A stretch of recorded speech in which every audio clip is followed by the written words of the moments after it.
Hello, Connections. I'm glad you're here.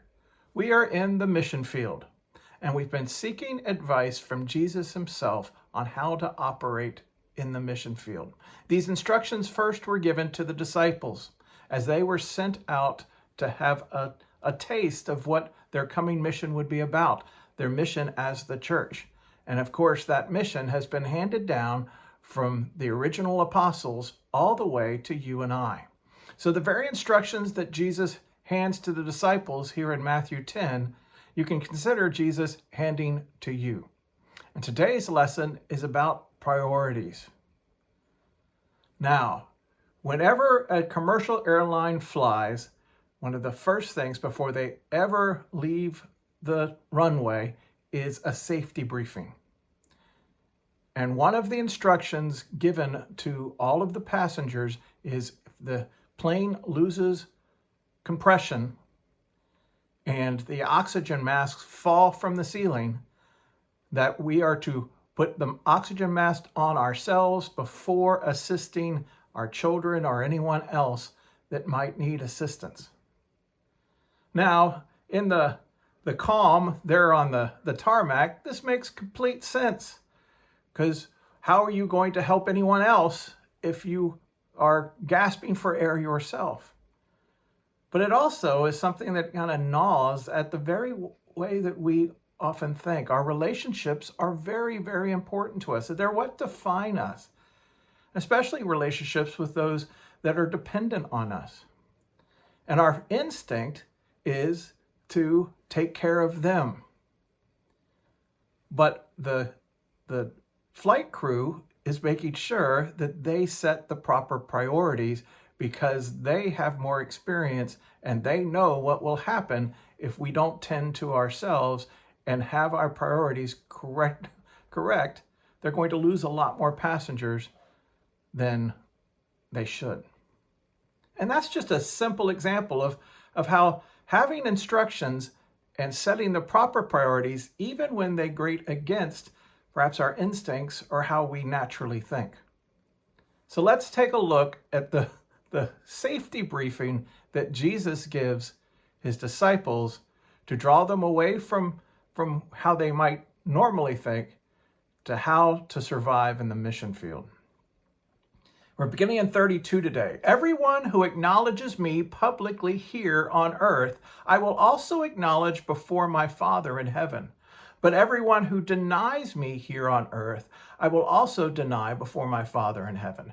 Don't imagine that I came to bring peace to the earth. I came not to bring peace, but a sword. All right.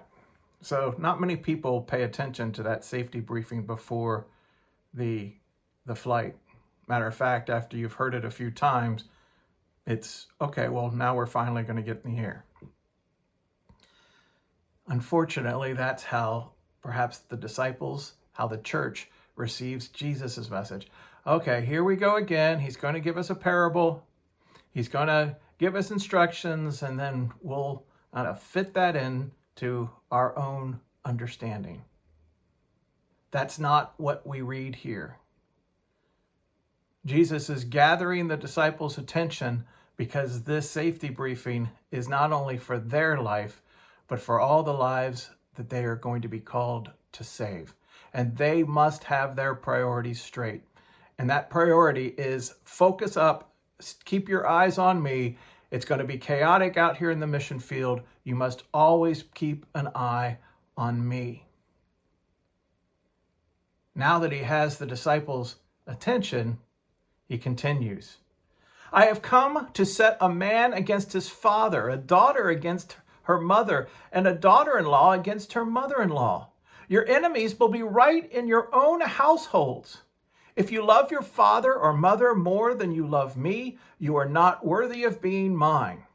Or if you love your son or daughter more than me, you are not worthy of being mine. Wow. It's a bit hard for us to digest These are the relationships that are most important to us. These are the relationships that God has blessed us with. These are the relationships that inform us and the type of relationship God desires to have with us. If Jesus did not have his disciples' attention or did not have your attention in the last part, then you certainly are paying attention now. Jesus is saying, above all of these other relationships that I know are important to you, you must continue to keep your eyes upon me. And if you're not willing to make me the number one priority in your life, then don't get on the plane. I hope you can hear that. Jesus is not one to be worked into your life. Jesus' instructions are not ones to be molded and fit comfortably where you feel they should reside. God has called you to live as part of his story. God is knitting you into his family. And the only way that you're going to survive the mission field, the only way you're going to thrive in the mission field, the only way that you're going to produce fruit in the mission field is to keep your eyes on Jesus. Those were the instructions to the disciples. Those are the instructions for you as well. While your mind is cluttered with all of the other things that need to be accomplished today, first and foremost, keep your eye upon Jesus and wait for his instruction. Finally, in 38, if you refuse to take up your cross and follow me, you are not worthy of being mine. If you cling to your life, you will lose it. But if you give up your life for me, you will find it. There we start to get a little bit of an understanding of the importance of this safety briefing. It's not given out of hardness. It's given out of a call to arms. Pay attention. This will save your life. The blessings that God has for you are more than you can imagine, but you cannot afford to be distracted. You must stay right here with me.